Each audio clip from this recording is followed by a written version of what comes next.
Oke, salam sejahtera, salam Malaysia Prihatin. Kepada penyaras projek Dr. Chen, penyalah projek kami Puan Mawani binti Ismail. Okey, nama saya Evi Mbak Najulin dan partner saya. Nama saya Emmanuel Majang. Okey, jadi hari ini kami dua ingin menerangkan tentang simulation multi-purpose locker. Okay, next.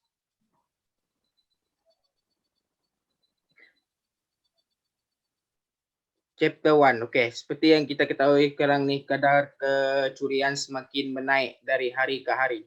Oleh itu, kami ingin menciptakan satu loker yang dapat untuk pelajar menyimpan barang mereka untuk menyelesaikan masalah ini. Okay, next.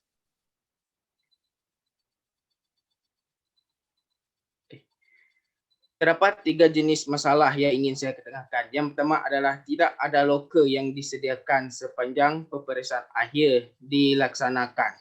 Masalah yang kedua adalah loker yang sedia ada sekarang ini mempunyai kadar keselamatan yang sangat rendah di mana ia amatlah kurang sesuai untuk digunakan. Yang ketiga adalah loker yang sekarang ini tidak ada mempunyai disinfection di mana seperti yang kita ketahui sekarang ni negara kita tengah berperang dengan COVID-19. Oleh itu, disinfection ini amatlah penting untuk semua kita. Okey, untuk objektif pula untuk mereka bentuk sebuah loker baru di mana ia dilengkapi dengan sistem keselamatan yang canggih iaitu menggunakan RFID. Dan yang kedua pula adalah membuat simulasi pergerakan open and close system pintu loker tersebut dan juga untuk disinfection. Dan yang ketiga adalah untuk menganalisis frame body di mana kami akan membuat stress analysis.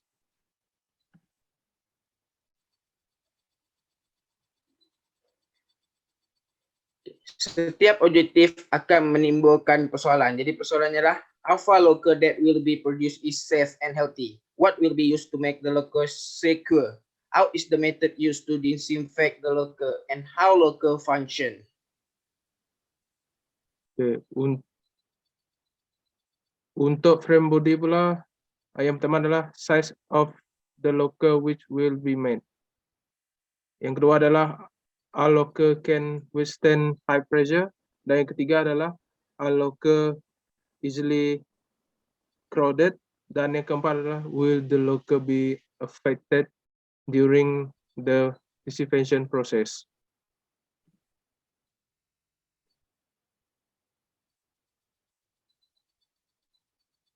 Okey, untuk menjawab persoalannya, kami akan menjawabkan dengan skop iaitu open locker with automatic system. Only one person can access the locker. The locker can disinfection automatic and simulate of locker. Okey, untuk skop bahagian analisis pula, yang pertama adalah size locker suitable for medium and small goods like jewelry, paper, key, handbag, and so on.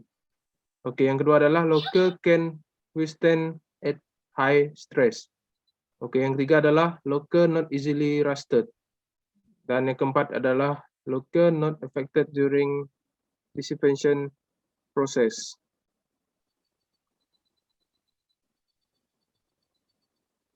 Okey, untuk cerita tu pula kami akan membandingkan jenis locker. Okey, Manuel mulakan. Okay, untuk previous locker, untuk metal locker, untuk material dia menggunakan metal dan desain dia adalah berbentuk hexagon dan dibuat menggunakan kaedah kimpalan. Dan yang kedua adalah water resistant locker di mana material dia adalah plastik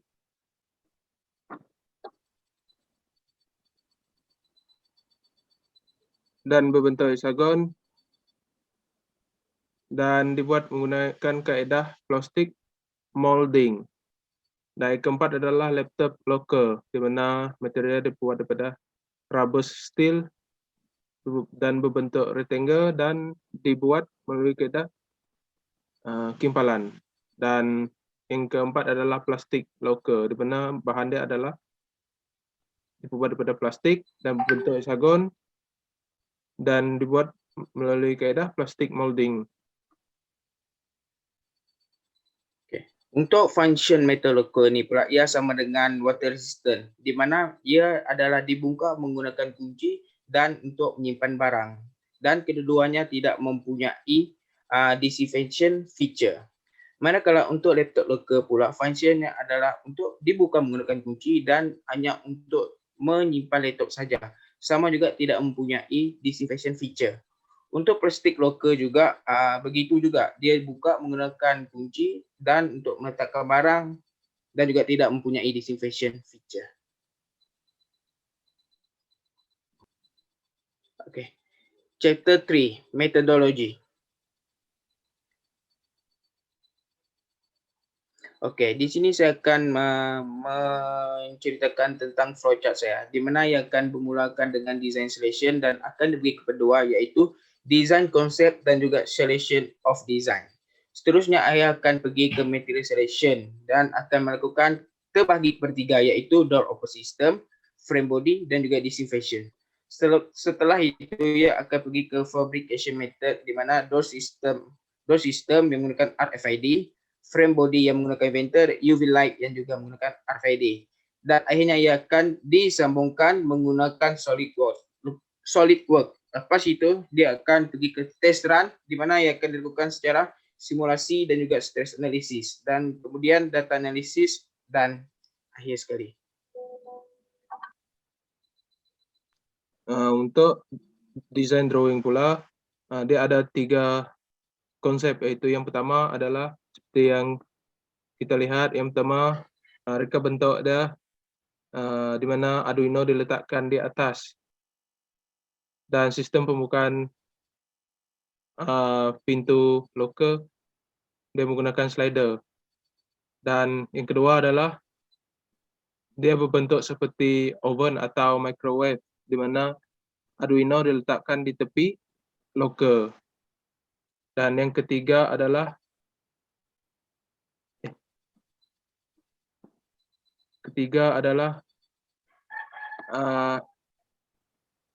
desain ketiga adalah di mana Arduino ditutupi sepenuhnya dengan menggunakan penutup, dan sistem pembukaan dia sama seperti desain 1 dan 2. Ya, ini adalah sebahagian daripada desain yang kami telah pilih, di mana kami memilih desain yang kedua. Seperti yang Anda dapat lihat, di mana locker ini lebih selamat dan ergonomik dan sesuai untuk kegunaan semua. Oke, chapter 4. Okey. Data dan analisis.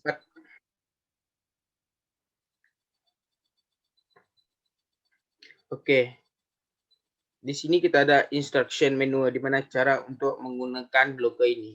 Okey, memula sekali kita haruslah touch tag itu pada RFID dan pintu itu solenoid itu akan membukanya.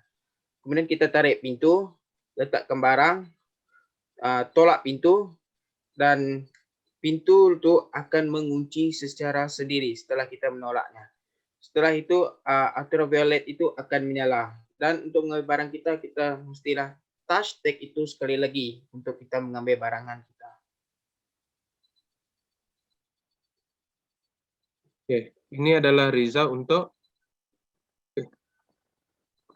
body locker. Seperti yang Anda dapat lihat, ini adalah result untuk stress, di mana beban yang dikenakan adalah sebanyak 45 kg atau bersamaan dengan 100 pound.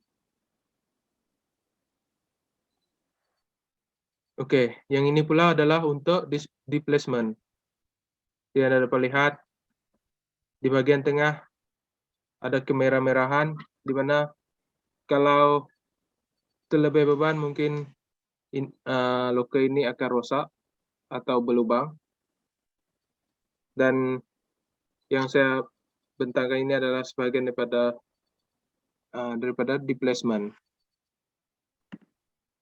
Dan ini pula untuk strain. Dan ini pula adalah untuk safety factor. Oke, untuk safety factor, seperti Anda dapat lihat, semua bahagian nampak biru kebiruan, di mana semakin tinggi skala loker ini, semakin selamat untuk digunakan, seperti yang Anda dapat lihat. Oke. Untuk result body locker, oke, ini adalah untuk keseluruhan stress analysis. Seperti Anda dapat lihat, di mana result ini menunjukkan result yang positif dan mencapai scope kami. Seperti yang disebut sebelum ini, oke, berdasarkan analisis yang telah dibuat, kami telah menemukan bahwa material yang dipilih dan diguna untuk membina proyek ini adalah sangat sesuai karena ia kuat dan tahan berdasarkan analisis yang telah dibuat, sekaligus mencapai objektif kami dan skop.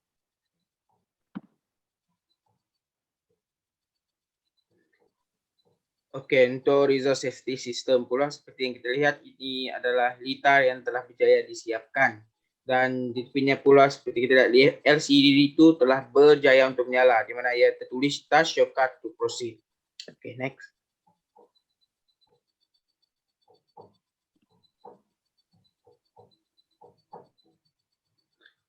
Oke, yang ini pula adalah data untuk RFID tag lifespan. Mengikut Mark Roberti daripada RFID Journal, dia mengatakan bahwa active tag ini boleh bertahan selama 1 hingga ke 10 tahun. Ianya bergantung kepada bateri, jenis bateri dan kebarangkalian dia untuk kekerapan jenis bateri dan juga kekerapan tag tersebut digunakan.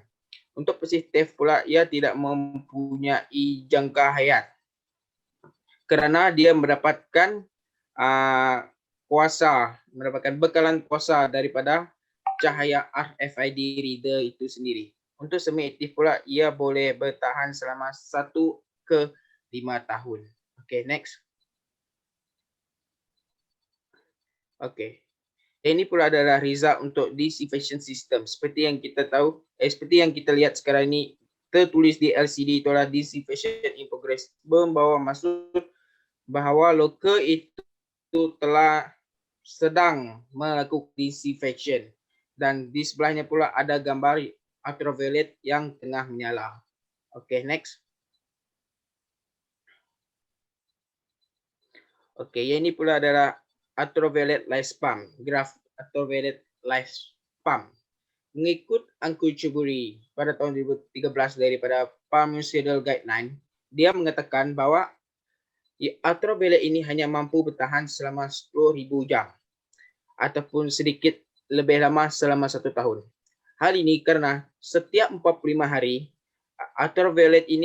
cahaya ultraviolet ini akan berkurangan selama 5%. Oleh itu, ia haruslah ditukarkan setelah setiap 10,000 jam ataupun setiap tahun. Okay, next.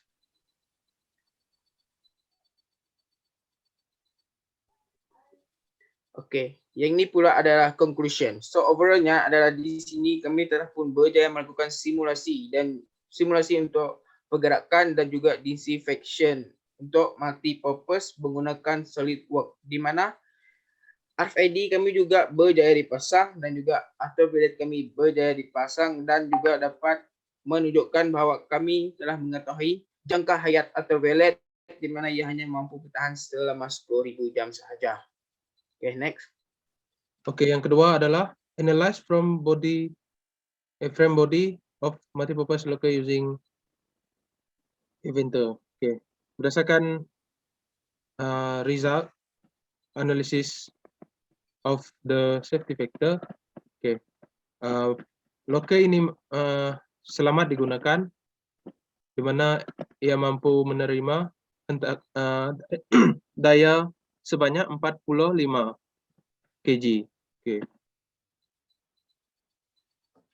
Oke, yang ketiga ataupun kesimpulannya, multipurpose ini adalah amat mudah untuk digunakan dan juga selamat untuk digunakan dan amatlah dicadangkan di dalam market. Oke.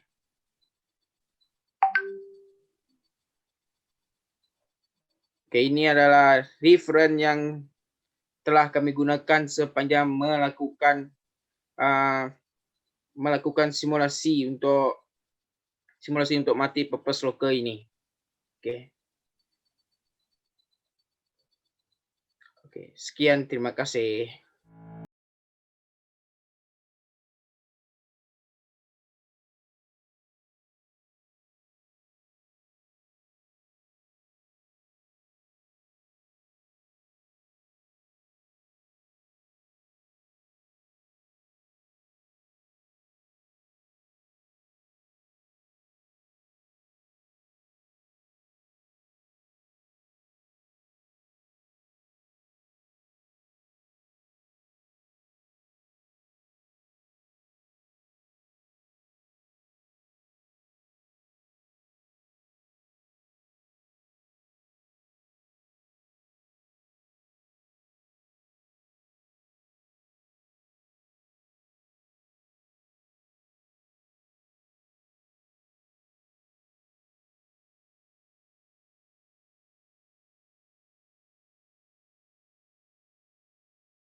Oke, jadi hari ini saya akan menerangkan bagaimana projek saya ini bergerak. Oke, jadi seperti yang nampak di sini kita ada satu pintu, di mana pintu ini berfungsi dengan hanya menarik dan juga menolak, di mana pintu ini menggunakan roller slider untuk dia bergerak. Selain itu, di sini kita juga ada solenoid yang bertujuan untuk mengunci pintu dan juga membuka pintu. Selain itu kita juga ada bateri, relay to channel, kita ada switch yang akan disambungkan kepada UV light dan juga disambungkan kepada relay. Kita juga ada board, ada juga LCD, Arduino dan juga RFID. Jadi untuk memulakannya kita haruslah membuka switch. Seperti yang dilihat di sini kita ada dua switch, yaitu switch untuk disambungkan kepada Arduino dan juga switch yang akan disambungkan kepada UV light dan juga relay. Oke, kita akan mulakan. Oke, jadi sekarang ini saya ada satu card yang telah pun diprogramkan untuk membuka locker ini. Seperti yang kita ketahui, untuk keselamatan, locker ini hanyalah dapat menerima satu kad sahaja, satu kad yang telah pun direkodkan untuk seorang pelajar. Jadi di sini seorang pelajar hanyalah dapat membuka satu locker dengan menggunakan satu kad ini saja.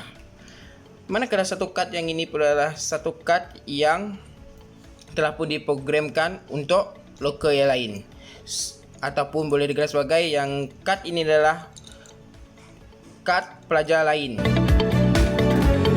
Oke, seperti yang kita lihat sekarang ni, solenoid itu tengah mengunci pintu locker tersebut.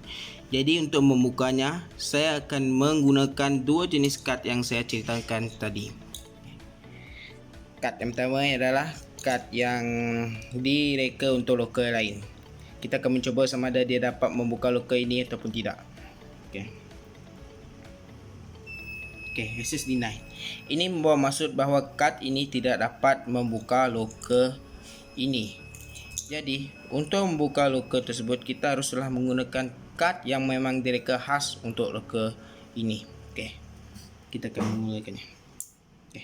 Insert item. Sebaik saja kita touch kad ini, solenoid itu akan terbuka dan kita boleh menarik dan juga menolak pintu ini dan memasukkan barang. Jadi setelah itu, disinfection in progress akan dimulakan. Seperti yang kita lihat sekarang ini, lampu UV itu tengah pun dihidupkan. UV light digunakan untuk membasmi kuman.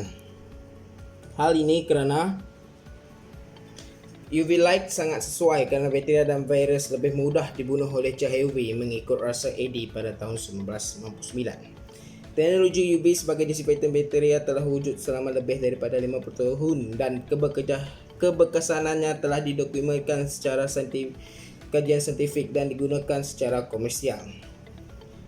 Kelebihan menggunakan kaedah disinfektan UV ini ialah ia lebih selamat, mudah dan cepat untuk pembersihan kuman. Malah kaedah ini juga telah menjimatkan kos dan ruang serta mempunyai tahap penyjangkitan yang lebih tinggi berbanding dengan kaedah alternatif. Jadi sekarang ni UV ni tengah dihidupkan. Jadi sekarang ni dia telah pun done. Dan solenoid itu akan terbuka.